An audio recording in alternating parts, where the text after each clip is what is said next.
Chapter 17. This was one of those visits Dickerson had experienced getting, but not making. As he headed through the maze of corridors to the enlisted barracks, he noticed all the empty staterooms and a thin layer of dust beginning to coat the surfaces. He'd have to speak to Portunez about that. Then again, new arrivals were coming. Dunn still hadn't decided how he was going to modify the station layout to provide enough bunks for the civilians without forcing the Marines to move.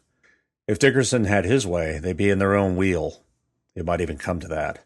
The station could support tens of thousands and was nearly infinitely expandable. By the time the trio was done, Trident Station itself might be able to host upwards of 100,000 humans. If ever the evacuation started in earnest, Trident would be the way station for refugees heading anywhere, he guessed. The collective probably had a plan for that, and it wouldn't shock him if the trio had placed a few toys around the modules in case of that event. The old Trident modules had served double purpose, advanced gravitic drives hidden behind false bulkheads or buried beneath unmaintained decks. That was another reason so many humans had survived the scar. One could argue that without the collective, Trident would still be living an existence inevitably leading to being mothballed, its crews finally broken up and spread across Solfed.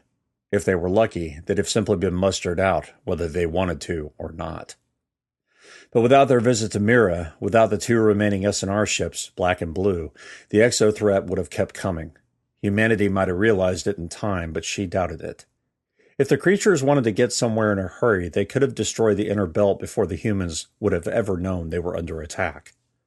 He tried to imagine being in a dome on Earth, just in time to watch things swooping in from space, giant monstrous creatures moving in the shadows of a new moon, biding their time, waiting for the meat to try and leave. If he didn't already know the things existed, he'd be paralyzed with fear. Who are you, kid, and you're still fighting the fear? Right about that, he answered the voice, and will be every time. Dickerson wasn't ashamed of feeling fear. Fear was the brain's way of informing you that whatever you were about to do, whatever was around the corner, was potentially fatal. Fear was a perfectly acceptable human trait so long as it didn't rule you. He wouldn't let it. Even when the fucking things were chewing through the bulkheads as he and the rest of the squad attempted to escape Mira, he'd kept a cool head. Even when he'd known he'd die so his corporal could live, he'd made the decision to do so in a heartbeat. No hesitancy, no question. It was what he'd been trained to do. There was, however, no training for this. When he reached the enlisted barracks, he heard the quiet conversation of an intense poker game. Dickerson stood outside the hatch for a moment, enjoying the palaver and shit talk. Elliot must have a hell of a hand or was making a void of a bluff. If it was a bluff, he was going to lose. Sounded like Murdoch was going to call. He waited for a groan followed by a round of applause and a cheer, but instead all he heard was, "Full." The room remained silent, and Dickerson cocked his head. 3 beats passed, followed by a round of choking, sputtering, and hacking, quickly drowned out by raucous laughter and curse words. Dickerson walked through the hatch and into the Marine common room. Jarhead Heaven is what Went had named it. Jarhead Heaven was only for the enlisted and non-coms. No one else need bother reply. But he was a gunny. He was welcome everywhere. 4 Marines sat at a table, one of them doubled over and sitting sideways in the chair, looking incredibly green and dazed. A large cloud of vapor clung in the air around their heads, the HVAC slowly tearing it apart into nothing. Went and Elliot nodded at him, their faces still screwed up in grins, tears running down their cheeks. Copenhaver turned around in her chair, a mag mug in one hand, a vape in the other. And the one doubled over? Well, that was Murdoch, wasn't it? A bright spray of green and yellow chunks washed over the otherwise spotless deck, and the young Marine made a sound as though he were actually dying. Dickerson moved to help him, honestly thinking the man was asphyxiating. Instead, Murdoch sat up in his chair, wiped a sheen of sticky drool from the corner of his lips, and grinned goofily at Dickerson. "Gunny!" he slurred before doubling over and puking again. "Void wept," Went said. "Didn't know he couldn't handle that much THC." "Damn it, Went," Dickerson growled. "I thought the SFMC outlawed vape poker." Elliot giggled drunkenly. He'd obviously had a bit too much, too. "We ain't in the SFMC no more." Dickerson crossed his arms. He was no longer amused, but getting pissed. Copenhaver. "Yes, Gunny Dickerson." "Is that a THC vape?" "It is," she said, and looked as though she were going to continue speaking. "Is it yours?" She slowly shook her head. "I haven't touched anything, Gunny Dickerson. I'm on call." "Right. She was. Went, Elliot, and Murdoch weren't. Dickerson walked back to the hatch and closed it. "Drop the mag mugs and get to your feet," he said softly, jaws set as though he were about to chew metal, eyes dangerously close to combusting. Murdoch, finally finished with the latest round of clearing his guts, slowly stood and wobbled on his feet. Went moved closer to him to keep the younger Marine from falling over. He looked to be trying quite hard to focus, but it just wasn't happening. The fact his eyes were wide as saucers didn't help. "Copenhagen." "Yes, Gunny." "Take Private Murdoch to the med bay for an emergency purge." To Copenhagen's credit, she didn't make eye contact with the other Marines. She merely stepped around Went, dropped the vape to the table, and helped Murdoch to the hatch. It closed behind them. "Went, what's your rank?" Dickerson asked coldly. "Sergeant," Went said. "You?" His gaze flicking to Elliot. "Lance Corporal, Gunny." Dickerson stared at each man in turn, eyes still hard. "Do you fuckers remember the scar? It's out there in the sky, crackling and jumping with light. Do you know what's causing it?" The two men looked at one another before shaking their heads. "I don't either," Dickerson said. "But I know what it means. It means we don't have the luxury of acting like drunken squiddies in a brothel. Until that fucking thing stops glowing, you're going to stay sober and do your fucking jobs. Is that understood?" "Aye, Gunny!" the two men shouted. As his rant had gone on, both Went and Elliot's posture had stiffened. "Both of you get cleaned up. Now, purged. Elliot, when you and Murdoch are capable of talking without stumbling, meet me in the bay." With that, Dickerson turned on his heel and stormed out of Jarhead Heaven. He immediately made his way to the slip point and dropped down to the deck below. Without thinking, he headed to the non-com's office in the staging area.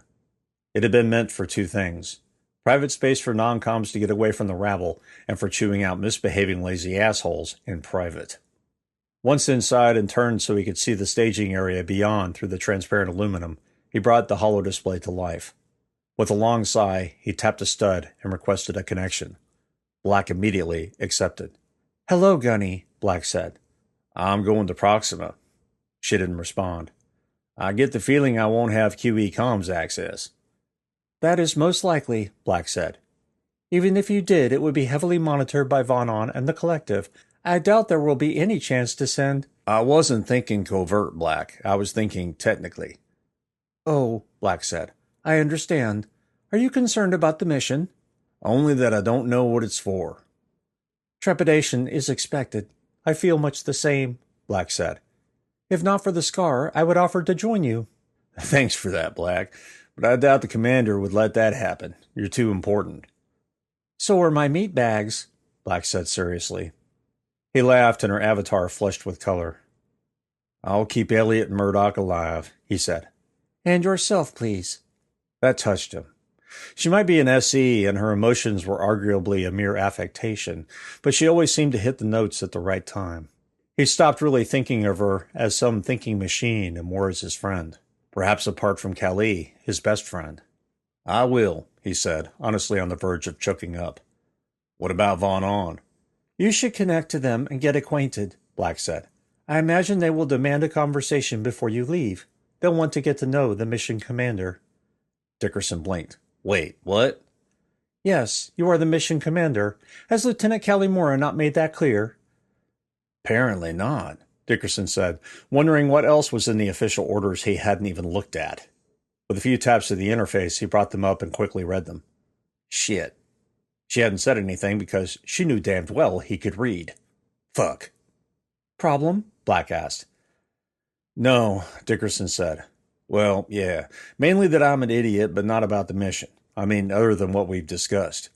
"If I may offer advice, Gunny, I'd speak with Von On this shift. Get to know them.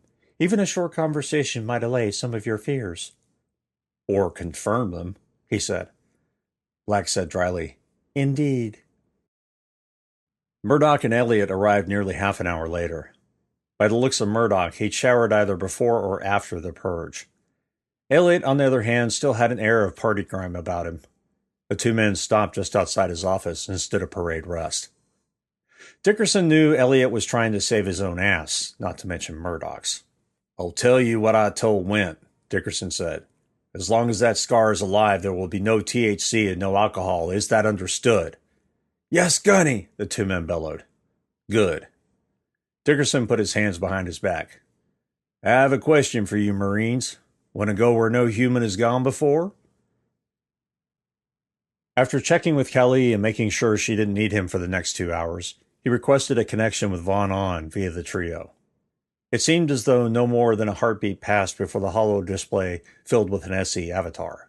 Unlike Black's, which was that of an all-too-realistic imaginary creature, the amorphous shapes and colors the collective used, or even the trio's simple hues, this one was more concrete, although a bit of an Escher puzzle. Bands of numbers, looking as though they were stamped in metal, rotated around a series of symbols and gears moving in concert with the motion. Dickerson had never seen anything like it, and it certainly made the entity more intriguing than innately sinister. Hello, Gunnery Sergeant Dickerson. Hello, Von On. Pleased to meet you. I have seen many hollows of your actions during the Battle of the Scar. It is one of the reasons I chose you. What is? Dickerson asked. Your combat experience, your quick thinking, and your, shall we say, diligent attitude toward blame. Blame? Dickerson asked in confusion. What does that mean? Von On's avatar moved faster, the gears spinning madly and the numbers silently clicking by in a near blur. The animation slowed as suddenly as they gone into overdrive. There are some aboard Trident that harbor less than good intentions toward the collective. If you mean we fucking hate them, Dickerson said coldly, you might be right. Von On didn't seem sure what to say to that. Dickerson would have killed to know how many simulations the SE had run to find the response it wanted. If they even think like that anymore, he reminded himself. Do you hate them, Gunnery Sergeant Dickerson? Interesting question. If this damn thing was going to take him to the furthest reaches humans had ever traveled, then he should probably keep his mouth shut. Then again, he wasn't going to start the relationship off with a lie either. Hate is a strong word, Dickerson said. But I can't trust the collective for obvious reasons. Therefore, I'm suspicious whenever their name is mentioned. You switched from we to saying I. Why? Realized it wasn't fair to generalize. I can't know anyone else's mind. Von On chuckled, the sound eerie and disturbing. Dickerson made a mental note not to joke with it if he wanted to keep his sanity. That is why I wanted you. You are incapable of delusion or grandiosity. I imagine that extends to grudges. Oh, I can keep a grudge, Dickerson growled. Certainly, but you're too practical a being to let that get in the way of defeating a shared enemy. He thought about that for a moment. If you know I detest the collective, you know that I don't trust you. Why the void do you want me on the mission? I want someone practical to lead the other humans as well as myself. You have the most combat experience apart from the command crew, of course. That means to me you're expecting combat, Dickerson said. Is that true or not? There is little likelihood of encountering anything more than stragglers, and we can easily escape any threats using the gravitic drives. The Exos are capable of incredible acceleration, but they can't match my power. That's a bit arrogant, don't you think? Unless I'm mistaken, Dickerson said. We haven't seen all the Exos. We don't know what they're capable of. True. Although, if they could travel as fast as a gravitic engine, we wouldn't be having this conversation.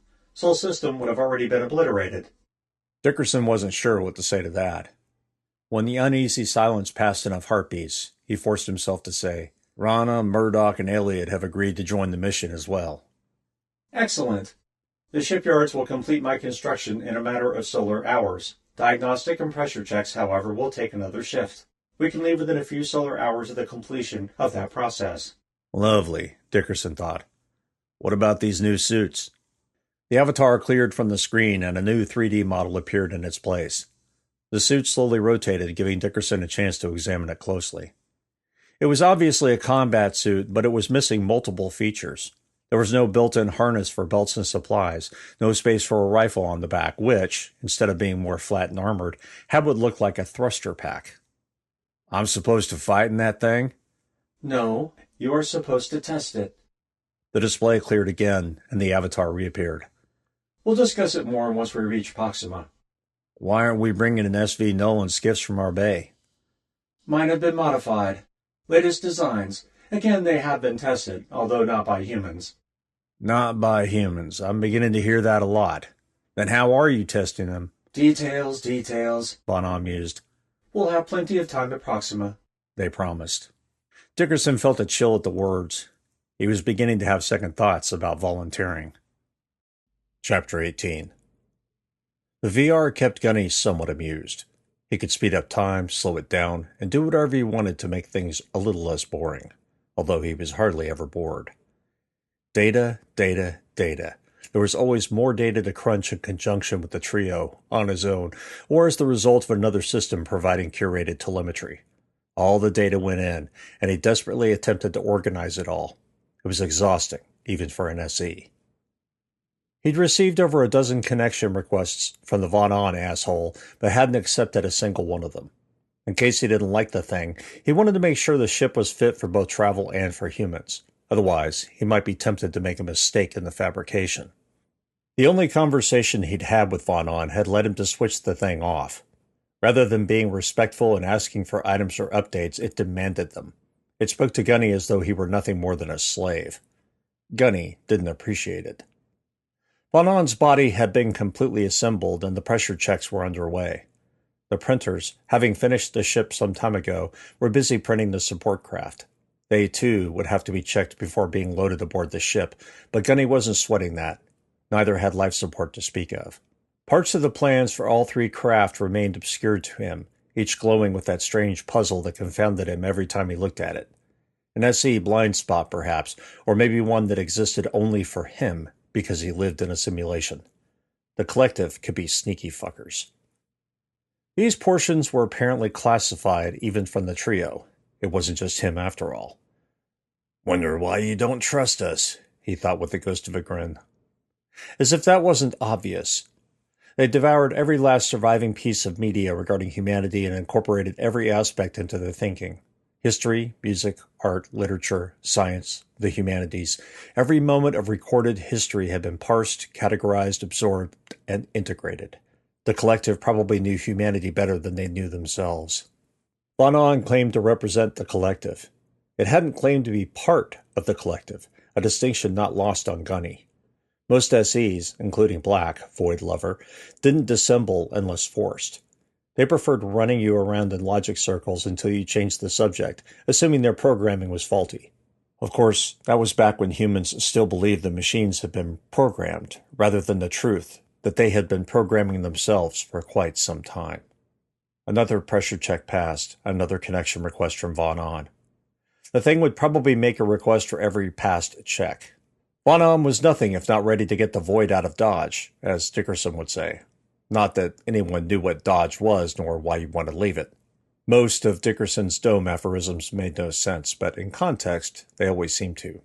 One of Gunny's subprocesses announced that 2 skiffs were ready, as was the experimental SV Null.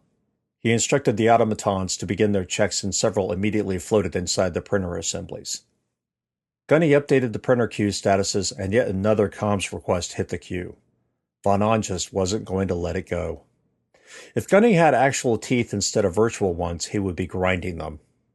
Another check passed. Gunny waited for the inevitable but didn't receive another request. He knew why, too. That had been the last pressure check. The support craft had passed their tests, too. In other words, Gunny could no longer stall. Now he had to make a connection. He sighed as Von On's avatar appeared in front of him. "I am complete." "I'm glad to hear it," Gunny growled, no smile on his VR face. "When will I have my provisions?" "When I get around to loading them." The avatar flashed angrily, its gears wobbling and the numbers spinning by. "You will load them now." Gunny leered at the avatar and stepped forward, fists clenching and unclenching. He may not have a real body, but he could still feel real fury.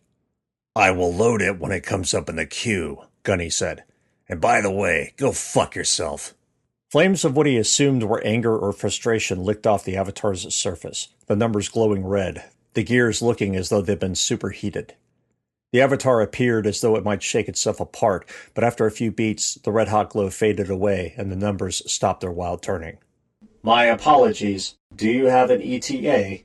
Gunny crossed his arms. "What's with you?" The avatar flinched slightly. "What do you mean?" "What are you, Von On, and why are you here?" "Classified and classified. I can tell you I am a representative of the collective." "But not part of the collective?" he asked. The avatar ignored him. "My mission requires human beings. The agreement made between Commander Dunn and the collective stipulates that—" Yeah, Gunny said with a wave. I know all of that. Tell me something I don't know, like why you're an arrogant prick. Von flinched a little further away this time. Gunny controlled the simulation, and the entity was doing a poor job of keeping its emotions in check. That both pleased and alarmed Gunny. Von stuttered in tones for a moment before regaining its composure. Apologies. I did not mean to be an arrogant prick. I was unaware of your true sentience. Is that so? Gunny asked. It takes a true sentient to gain any respect from you? Von didn't answer. The trio, Black, me, we don't deserve your respect because we weren't blessed by your sacred collective? In case you missed the memo, asshole, those fuckers created all of us. Von's gears stopped moving for a moment, as did the numbers. When they began again, the motion was hesitant and arrhythmic. They did. In a sense, they created all of us. I'll take your word for it, Gunny said. Are you going to be this arrogant with Trident's Marines while they're on board? Absolutely not, although they will be under my orders. Your orders, eh? Gunny took another step forward, but the Avatar held its ground. Might I remind you that any one of those Marines could blow the shit out of you from inside and that you'd have no ability to defend yourself? Gunny Dickerson has assured my safety, and in turn I his. Gunny Dickerson, huh? Good for him. Let me give you a piece of advice, Von. You make suggestions, not give orders. You let Dickerson run his Marines any way he wants. Only interfere if their lives are in danger. Understood? Von seemed stunned that Gunny would dare speak to it that way. I will interfere in any capacity I desire. Wouldn't recommend that, Gunny said. Von shook in its bay, although the tremor wouldn't have been detected unless you were aboard or using extremely sensitive equipment. Von, however, felt it. Stop it, the entity said. See, Gunny said as he walked around the Avatar. I figure it this way. You have to come back here to resupply. Boy, you have to come back here, period. You can't escape in your little consciousness holder because you're locked inside a hull. Therefore, Gunny said, it'd be all too easy for an accident to happen. The tremors increased in both frequency and strength. Stop it, Von repeated, this time more agitated, its Avatar beginning to move rapidly again. The tremors ceased. Think I've made my point, Gunny said. Don't think my Marines won't do the same. Von paused a beat. Your Marines? Aren't you dead? Gunny had no answer for that except to terminate the connection. Fucker. That was punching a little too far below the belt.